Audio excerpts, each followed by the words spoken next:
everybody. This is John, and it's my Snake River adventure, starting day number 1. I'm about ready to paddle Flag Canyon here, and looking forward to it. It's going to be an awesome day. The river's pretty low at 230 CFS, but I'm up for the challenge. Supposed to be kind of rocky in here. So I'm very excited right now, day number 1.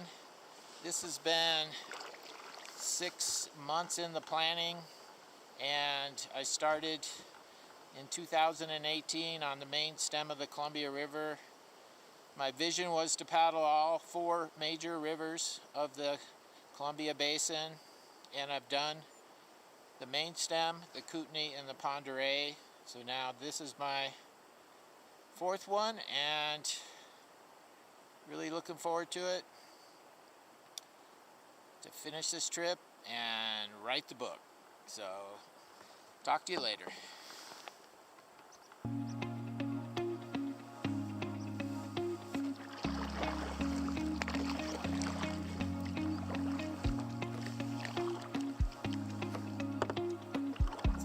Challenge to read this real shallow section here. I can see that it bounces off this rock and goes to the right.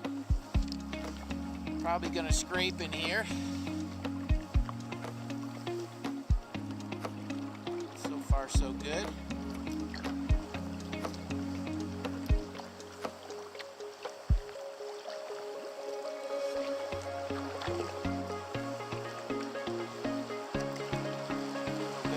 Rocks in here. That big plank's my rudder hitting the rocks.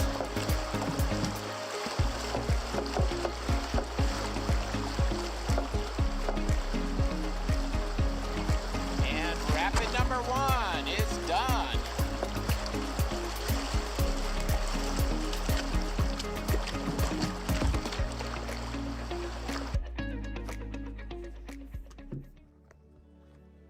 The Snake River, 1,000 miles of wild country, ancient history, and relentless force.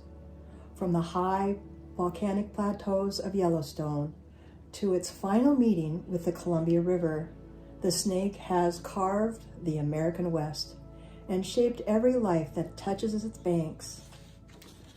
For nearly a decade, one paddler, exhibition kayaker, and storyteller John Kuntz dreamed of traveling its full length.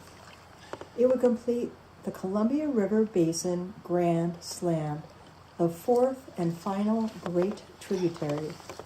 But the Snake is no ordinary river. Its beauty is only matched by its power, by humanity's relentless drive to control it, and the river that inspires awe and demands respect. In the summer and fall of 2025, John set out, mostly alone, to paddle all of its 1,000 miles through beautiful national parks, ranch lands, deep wilderness, and engineered reservoirs, 20 dams, and some of the most fierce whitewater in the West. This series follows that journey, segment by segment, leg by leg, as the river transforms the challenges, intensities, and one paddler discovered that the Snake is still has to teach. This is the Yellowstone to Columbia River series, a voyage through the past, the present, and the soul of the river. And it begins. The first test is Flag Canyon.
Alright, this is where the canyon makes a little left jog here. It looks like the current's moving towards the far right.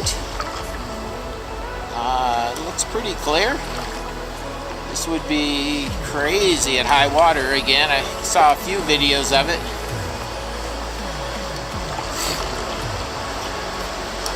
Stay in the deep water.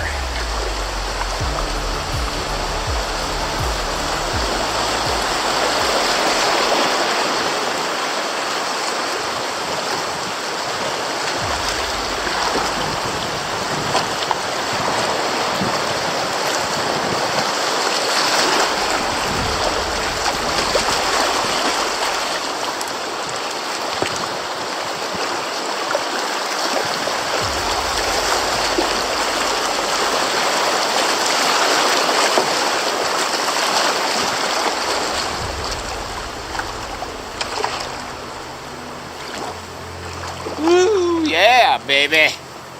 There you go. I think it's jumbling all around.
Alright, Snake River 2025. Whoa, look out, a little shallow in here. Going to hear my rudder hit the bottom. Probably scratch my boat too. Okay, here we go. There we go. A little shallow. River's running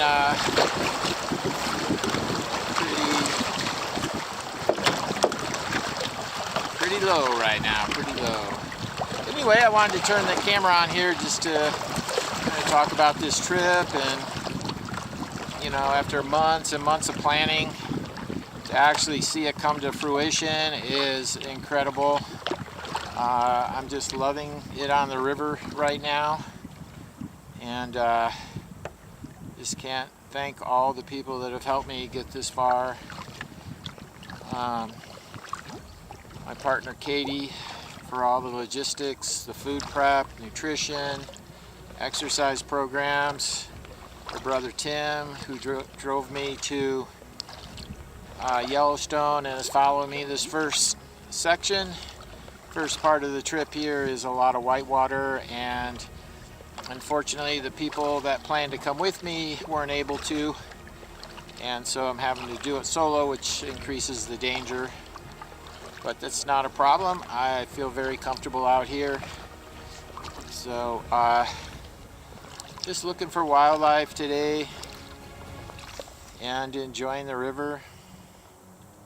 So the other thing I wanted to say was for people that want to do this type of adventure, yes, you do need skills, you need practice. Build your skills, start with smaller trips. You'll be surprised how confident you get in a short amount of time, and dial your gear in. Make sure you have the best gear that's not going to fail and you know how to use it. So this is all doable for anybody. This beautiful river. There's so many rivers in the Columbia Basin that are just like this, that you know, you don't have to do the whitewater sections. You can do class 1, class 2 and still be very comfortable doing it. Of course, always prepare for, you know, a capsize or a wet exit. You're gonna have those situations, and practice, practice, practice. I practiced for a month before I left this trip, practicing my Eskimo rolls, practicing wet exits and re-entries, and I got it to a point where I felt confident I could do it within a minute if I was out of my boat. And that's what you got to do. You got to be confident in your abilities. Another shallow section coming up here, so I'm gonna scratch. Make sure you have a good kayak and don't be afraid to get it scratched, because you are gonna scratch it. And I might actually bottom out here. It's looking super shallow. Okay, well, kind of knew that was gonna happen. So I'll dial in a little more later and check in with you.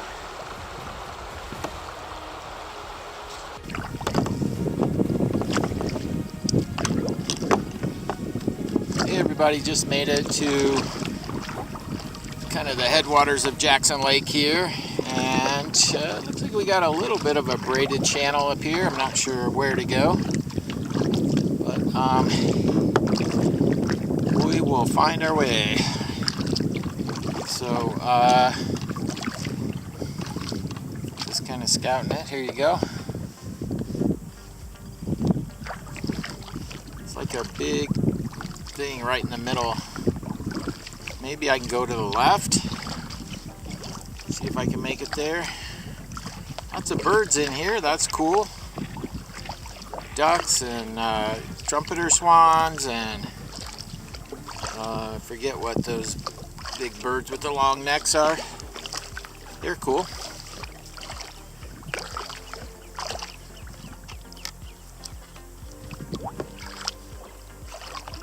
So let's see if we can make it through this mess.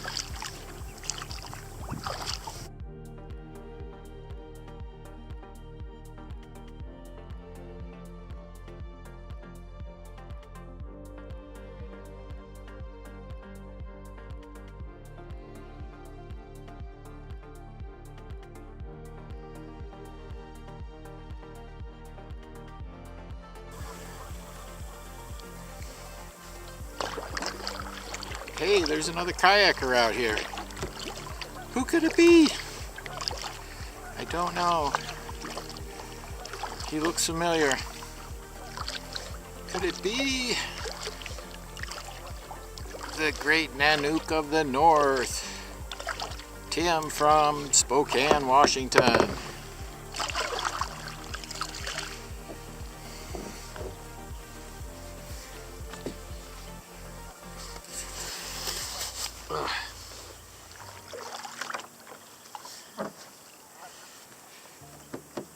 Hey! I'm supposed to be heading downriver, not upriver. I wanted to make sure you didn't miss it. Yeah. Not really a sign or anything there. Yeah, pretty bad, huh? Well, is this lake like 10 feet deep or something? It goes like this for quite a while, and it's really sargassy. Lots of weeds. Yeah. It's the Sargassy Sea. Yeah, I had to paddle through some really thick stuff. But there's no traffic out here. Yeah, I didn't see anybody. I saw some fishermen, but that's it. Really? And this couple from France, I gave them my card. They were like, "Oh, you're the man, you're the man." I was like, "Yeah, you're right." Anyway, they said they would post something on my Facebook page, let everybody know, "Hey, we saw John and he's doing good," and He's still all that. alive. Still doing good. No wildlife though. That was kind of a bummer. I saw a lot of tracks Oh, did you go on shore or something? a couple times, but you can see them from the water. You Well, know. I figured I was bucking a headwind the whole way up here. It's kind of calmed down now, but then I figured, hey, I'll have a tailwind the whole way back. Yeah, it's been nice having the tailwind coming out of the river. Yeah, yours is hard to see from a distance. There isn't much. It's not very big. Maybe I should put a flag on my GoPro here. And You do like the used car lots and get a big helium balloon. yeah, big sail if it's the wind's at my back. There's some video on the internet, and 4 of those sit-on-top kayaks all rafted together and tied together, and they had like a big blue tarp or something. And they were using it like a sail to pull off downwind. Perfect. That's smart. Working together. Yeah.